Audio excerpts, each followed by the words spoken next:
Factorial for int num method calculates the factorial of given number num using a for loop. The method starts by checking if the input num is less than 0. If it is, the method returns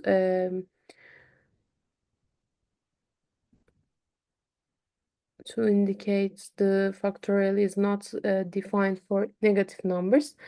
For valid inputs, we initialize the total variable to 1 because multiplying by 1 doesn't change the value. The for loop runs from 1 to num and in each iteration multiplies total by the loop variable I. After the loop finishes, the method returns total, which contains the calculate factorials of num.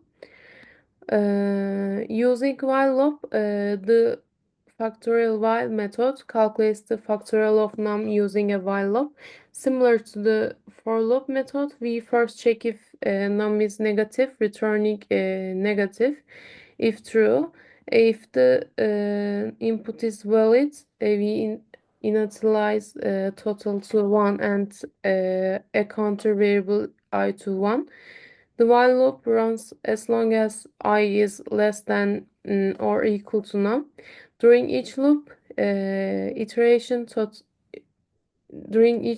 iteration, total is multiplied by I and I is incremented. Once the loop completes, the method returns total, which holds the factorial results.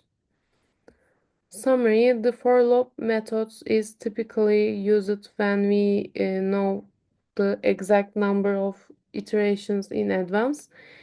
In this case, we loop for from 1 to none.